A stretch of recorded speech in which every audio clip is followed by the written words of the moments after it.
Heaven can seem far away, but for one little boy, heaven is very real. Calton Burpo was just 3 years old when he got a sneak peek at what is to come. Take a look. Calton Burpo, menino americano que aos 4 anos alegou ter uma experiência de quase morte durante uma cirurgia de emergência em 2003. Essa experiência se tornou a base para o livro E Avenue Surreal, seu coautorado por Calton e seu pai, Calton Burpo. Where do you live? In Nebraska. Who's your mommy? Sonia. Who's your daddy? Daddy. Popo. Who's your sister? Cassie. Calton Burpo teve uma apendicite que não foi diagnosticada rapidamente, o que resultou em complicações graves. Durante a cirurgia, ele teve uma experiência de quase morte onde afirma ter visitado o céu. Ele descreveu ter encontrado Jesus anjos e até mesmo algumas pessoas que ele não conhecia, mas que se revelou serem familiares que haviam falecido antes de seu nascimento. Após retornar da cirurgia, Calton começou a contar à sua família sobre suas experiências. Ele descreveu o céu de forma vívida, mencionando como era bonito a presença de cores brilhantes e a sensação de amor e paz. Ele também falou sobre ter encontrado seu irmão e sua mãe havia perdido um aborto espontâneo, embora Calton não soubesse que ela havia engravidado antes dele. Be lifeless when he was a very vibrant child. And it was at that moment that we were looking at each other. I remember my wife holding Calton in that hallway, just us. He's not even moving. We went to the surgery prep area, and I remember them hauling him away and him just yelling at me, "Daddy, don't let him take me. Daddy, don't let him take me." And I went back to the pre-op room where we had left some stuff, and I was finally alone, shut the door, and I just broke down and I was mad at God. I just frustrated, fed up. A história de Calton foi recebida com ceticismo e entusiasmo. Enquanto muitos acreditavam em sua experiência e a viam como uma prova da vida após a morte, outros criticaram a narrativa como sendo resultado da imaginação de uma criança. Independentemente das opiniões, o livro vendeu milhões de cópias e inspirou uma adaptação cinematográfica em 2014.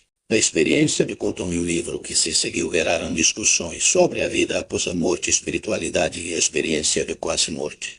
Calton, agora adulto, tem compartilhado sua história em várias plataformas, defendendo a ideia de que o céu é real e todos nós podemos ter uma conexão espiritual mais profunda. A história de Calton Burpo é um relato fascinante que combina elementos de fé e esperança e a busca por respostas sobre a vida após a morte. Seja considerado verdade ou ficção, o impacto de sua história ressoou com muitas pessoas ao redor do mundo. I knew that the first person I saw was Jesus.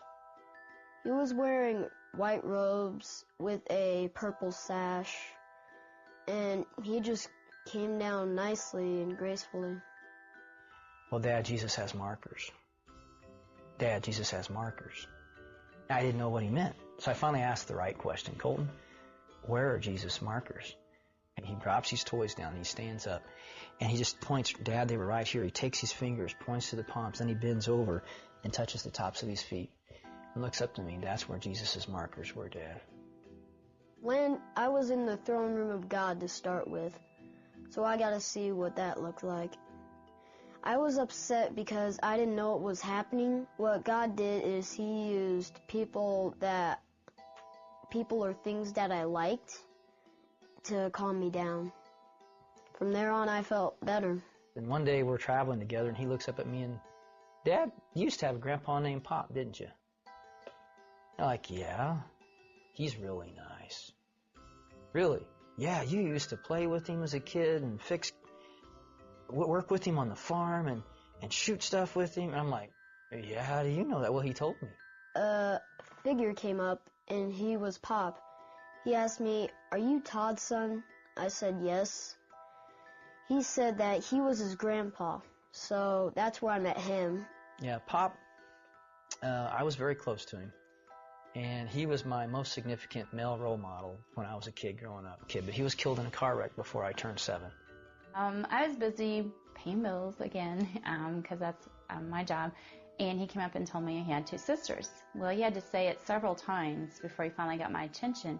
And finally, I put myself down and looked at him and says, what do you mean you have 2 sisters? No, I have 2 sisters. You had a baby die in your tummy. And I just looked at him like, well, how do you know you have two sisters? Well, she told me.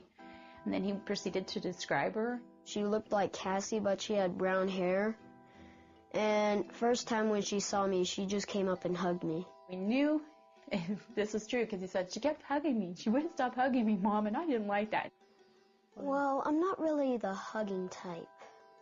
I had miscarried the weekend of Father's Day weekend, which made it even rougher. And we thought we'd dealt with it. We gotten over, we accepted that the baby had died. But when he said he had two sisters, I think I was in shock first and then trying to realize, what is he telling me? And so I knew that he had seen her, and after he described her, and he said, she's just waiting for you guys to come to heaven. You know, as we talked about heaven, and he was telling me all these wonderful details, I just felt like I had to ask him, did he want to come back? I knew that I was leaving heaven because Jesus came to me and said, Colton, you need to go back. Even though I didn't want to go back, he said that he was answering my dad's prayer. I remember that prayer. That irreverent, that disrespectful, screaming at God prayer. I was like, he's answering that prayer?